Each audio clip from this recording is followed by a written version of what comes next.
Today I'm assembling and painting the first two squads for my Retro Chaos Warband. The force is made up of 10 plastic and metal Chaos Marines from the 90s.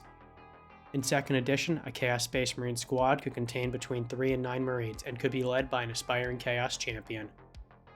This allowed me to divide the 10 models into 2 squads, each containing 4 Marines and a champion. One champion carries a chainsword and bolter, while the other is armed with a power axe and bolter. I also included a flamer and missile launcher to give the 2 squads some heavier weapons. Before they were ready for paint, both champions still needed banner poles. I made these from sections of large paperclip topped with skulls from the Warhammer skull box.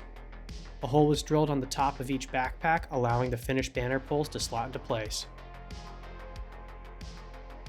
They're a fairly simple addition, but the banners give the champions a much more imposing silhouette. With the 2 squads assembled, I primed everything black before applying Vallejo red with an airbrush. This gave me a dark red starting point for the red armor. These classic Chaos Space Marines were released in 1996 during Warhammer 40k 2nd edition. Chaos armies from this period were rarely uniform.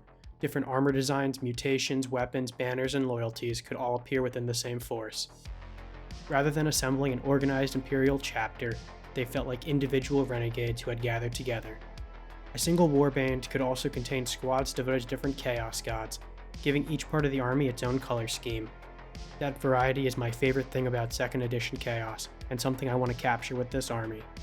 To build up the red armor, I used the same makeup sponge technique from my Dark Angels Dreadnought.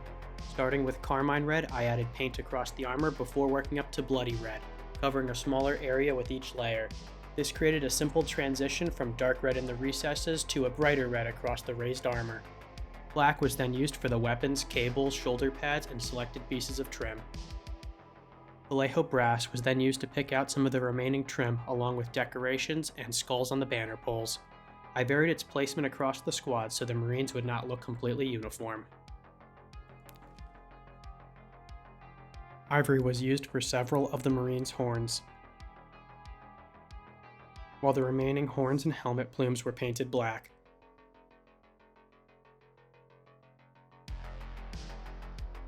The ivory was then washed with Bony Matter speed paint before being dry brushed ivory again. Gunmetal gray was used to finish the chains, armor studs, and exposed mechanical details. For the eye lenses, I used black green, deep green, and intermediate green, layering them on top of one another. The lenses were too narrow for the gem effect I normally use, but the green still stands out nicely against the red armor. Dark blue and gunship green added a little bit more color to the exposed cables, missiles, and grenades. To highlight the black bolters, I mixed black with dark sea gray and applied it to the raised areas. Pure dark sea gray was then used sparingly for a few final highlights. The gloves were painted with a mixture of burnt umber and flat brown before receiving a flesh wash to darken the recesses.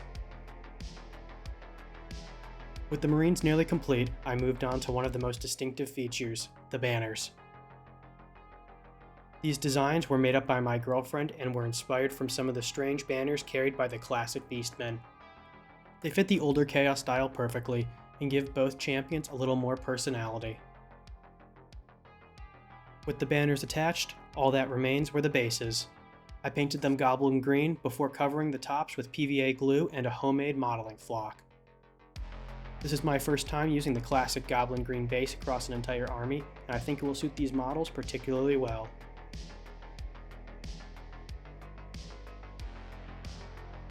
And with that, the first 2 squads of the Retro Chaos Warband are complete. These Marines may have been drawn towards Khorne, but future squads may follow different gods and develop their own color schemes of their own. Let me know what you think I should add next to the 2nd edition Warband, along with any other hobby or video making advice you may have in the comments. Until next time.